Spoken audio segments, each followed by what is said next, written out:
Chapter 7, Paper Boat. Z89, you are being punished for accepting a gift. Today you will face various challenges. These will help us with our research into the human mind and body. Your suffering may help other young people have a better life. The voice came clearly over the spherical white speaker in the corner of the white room.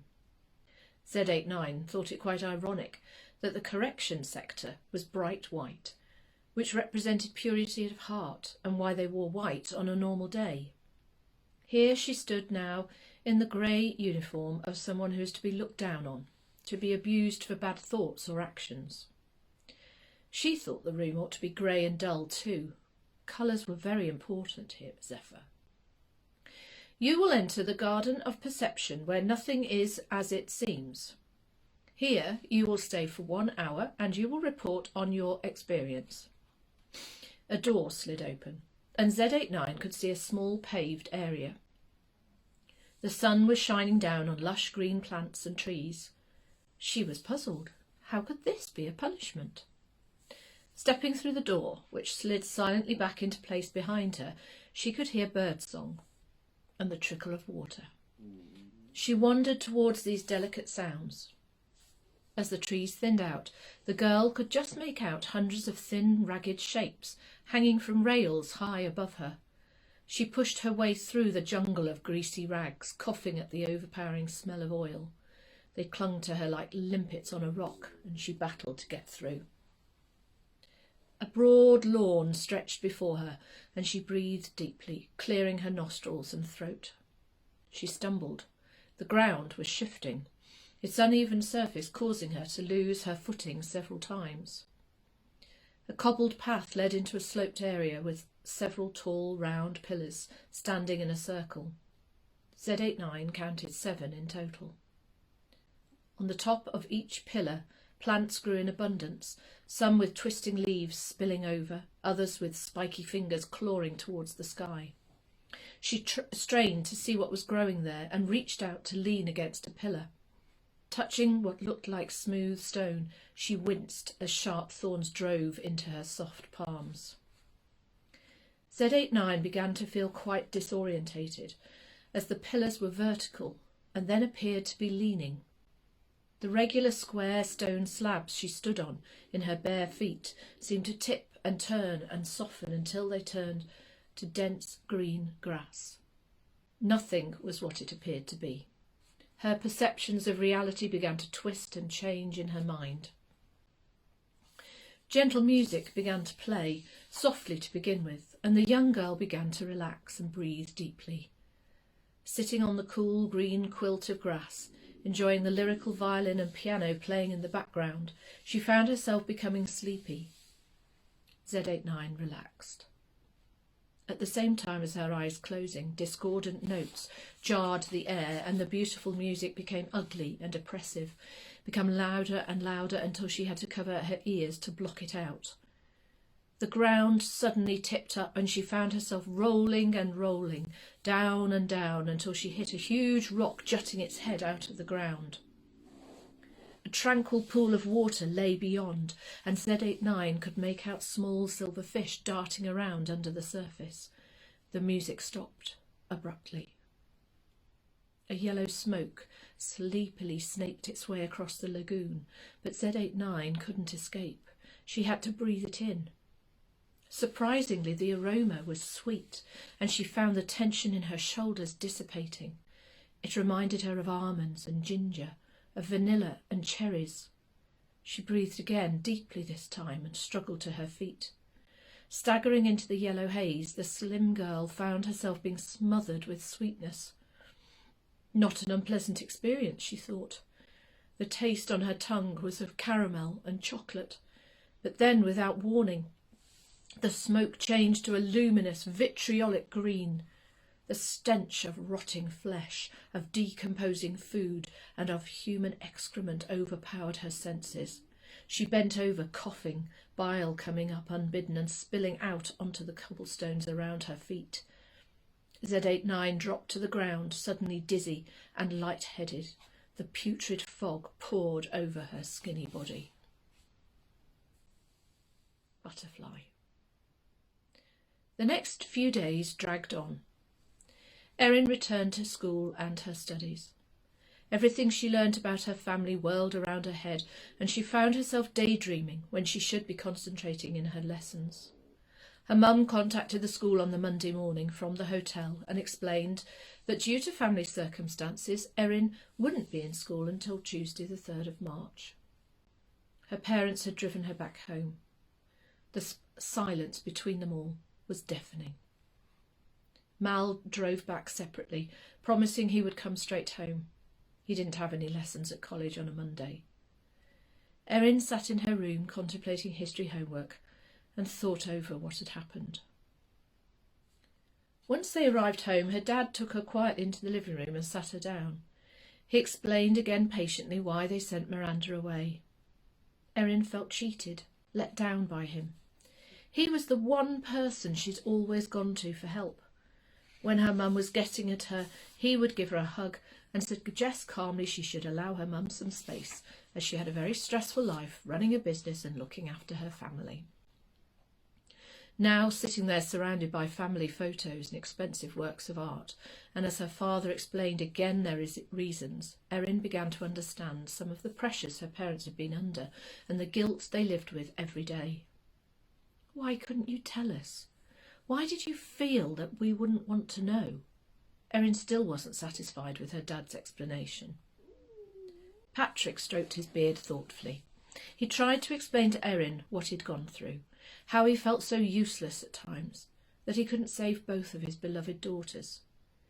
He told her that as Erin had grown older, he battled with his decision all those years ago, but he knew there was nothing they could have done. In fact, he realised quite early on it hadn't been his decision to make. He finished by saying, there were some very influential people involved in the decision-making, and in the end we were forced to hand over our tiny baby. As her father had been speaking, his eyes filled with tears. You just have to take my word that we had no choice. Patrick turned to his daughter and took both her hands in his. Do you trust me, Erin? Erin looked at her father. He looked tired and old. Yes, Dad, I do. Then we must just keep on going. We will see Miranda when she is 18. We cannot see her or talk about her. You must not tell anyone what you have seen. Until then, you have to work hard at school and try not to have detentions. He laughed at her sad face. Chin up, lovely girl. He held her tightly. Erin was silent for a few moments, thinking about everything he had told her. Then she said, Where does Miranda live? Is she at a boarding school or does she live with another family? She's at a boarding school, but we're not allowed to know where it is. It's to stop families from contacting their children. I assume it's near the place we saw her. Erin was astounded. Don't you care where she is? At this, Patrick jumped up and said with some force, Of course I do. Don't start telling me how I should feel about giving away my daughter. You must remember we're not in charge here. If we do anything wrong, it could affect our whole family. We agreed all those years ago, and now we face the consequences. Erin was shocked by her dad's outburst, but there was still something gnawing away in her mind. What about Petra? I saw her parents there with her twin. What do I tell her? She has a right to know. Patrick said vehemently, No, you must not tell her. We would get into serious trouble with the authorities. Now Erin sat in her bedroom, staring out of the window, thinking of her dad and all the things he said and how he had reacted. Nothing makes sense, she thought. Finally, she turned to look at her textbook and pulled it towards her. World War II. Not a time in history I like, she thought to herself. The Holocaust was the title at the top of the page, and she read the first paragraph, making neat notes in her exercise book, finding it heavy going. However, once she began to read, she found it fascinating, and soon half an hour had flown by. The waves of nausea came slowly to begin with, then her stomach became knotted and twisted. These weren't butterflies in there, these were elephants stamping around in hobnail boots.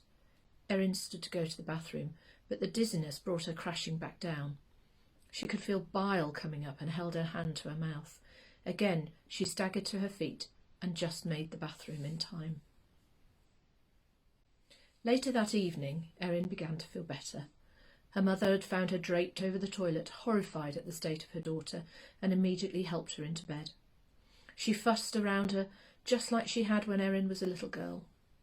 She told Erin she was obviously exhausted by everything that had happened, and brought her a tray with her favourite food, ham and pineapple pizza, all carefully cut into bite-sized squares. Erin found she was starving and soon tucked into the hot food. There was a knock at her door, and Mal's smiling face appeared. "Can I come in?" Erin grinned. He never usually asked. He'd always just barge in and throw himself onto her sofa and grab the TV remote, but this evening he came in and quietly sat on the edge of the bed. "How are you feeling?" He looked worried, and Erin smiled again. "I'm okay. Why is everyone being so nice to me?" "We care about you, that's all." Erin looked surprised, and then he reached over and tousled her hair, grabbing the remote before she could object. Helping himself to some pizza, he grabbed a cushion and pulled himself up to sit next to her. Erin relaxed. Thank goodness he's his normal self, she thought. She hadn't seen much of him since he returned from Cornwall. The last few days had been busy with school and college for each of them respectively. The evenings taken up with karate classes for Erin, football and rugby training for Mal. This was the first time they'd been together, just the two of them, since discovering Miranda. "Did you?" Erin suddenly asked as Mal flicked through the TV channels. "Did I what?" he asked back, settling on some comedy programme on Dave. She dug him sharply in the ribs. "You know what? Did you go back to the farmhouse?" "Of course I did, but there wasn't much to see." Erin grabbed the remote from him and pressed mute. "Tell me, did you see her? You know, Miranda." Mal finished eating the piece of pizza and then began to describe what he had seen. After seeing his parents and sister off, he retraced their steps from the night before. He walked back up the lane, but this time he went looking around the barns. They were full of bales of straw, tractors and ploughs. There was nothing strange about the farm buildings apart from the CCTV cameras that were dotted around the place. He had hidden at the side of one of the buildings, being careful not to be seen. He told her that as he had stood there, it suddenly dawned on him how spotlessly clean the farmyard was. Shining white concrete, no mess, no straw, nothing. It was far too clean for a busy farm. Erin stretched her legs. She was getting cramp in her toes, but she quickly settled to take in what Mal was telling her. It was at least an hour, he said, before anything happened. He almost gave up, but then a huge door in the building next to the farmhouse slid open and a sleek black car emerged. It purred through the farmyard and stopped outside the gate to the farmhouse. A man dressed head to toe in brown, his face hidden by a hood, climbed out of the driver's seat and pulled open the back door of the car. At that point, Mal stopped and stared into space. Erin shook his arm to make him continue. He looked up. I watched the front door opening and out stepped a woman. She was purple. She looked quite formidable, like a headmistress. Erin stared at him. What do you mean she was purple? Purple hat, dress, shoes. Mal described how the woman walked down the pathway with some purpose. Once she was in the car, the driver climbed back in and drove off down the lane. Is that it? Erin demanded, feeling frustrated she hadn't been there. That was it. The only thing that struck me as strange was that it wasn't the woman we met the day before. She could have been visiting them, I suppose. It just looked odd, the car appearing out of the barn like that, and the farmer and his wife stood at the door. Both were crying, and the purple woman had a face like thunder. They sat quietly for a moment. Perhaps they had an argument, Erin suggested. I'm sure they've nothing to do with Miranda. But we did see those black cars go up that lane, she said to herself, and Miranda, our sister, was in one of those. Where did they all go? Well, I might be able to shed some light on that, Mal answered mysteriously. Really? What did you see? Mal helped himself to more pizza. and explained he'd left the farm and driven back to a nearby petrol station as he was running on vapour. He parked the car after he filled up with petrol and went and got himself a coffee and donut at the little cafe that stood next door. Erin was beginning to get impatient, but tried to wait and see what he was building up to. Anyway, he went on, I sat down at an empty table and began drinking my coffee. Mal had been aware of a girl who entered the cafe and sat at an adjacent table. He described her quickly to Erin. She had spiky white blonde hair with pink streaks, dark eyebrows and piercing blue eyes. Several gold rings were coiled round her tiny earlobes, and she wore a scarlet leather jacket with Bring Me the Horizon carved into the back. At this point in the very detailed description, Erin looked at Mal, and it slowly dawned on her that this girl had made quite an impact on her brother. OK, so you fancied her. What has this got to do with Miranda? Mal blushed. No, I don't. Cara was... Oh, Cara, is it? When did you get her name, brother dear? He went on to describe how he and Cara started chatting, and she introduced herself. He very politely asked her to join him, and they started talking about Cornwall. She asked him where he lived and what was he doing here in this God-forsaken place. Her words, he said. He hadn't been sure whether to mention the farm they visited, but as the conversation went on and after another coffee he relaxed and told her everything that had happened to them. You what? Erin was incredulous. This is a secret. No one must know. Who says? He retaliated. Dad says. Yes, but Cara knows this place. She knows all about the farm. She can help us. Really? Tell me then, Erin laughed. I know, they are aliens beamed down from Mars. Mal paused, and then looking directly into his little sister's eyes. There is a school there, but it's hidden from view. The school lies beneath ground level, and the farmhouse is the main reception area. Miranda is in that school. Erin looked at him open-mouthed. What was he saying?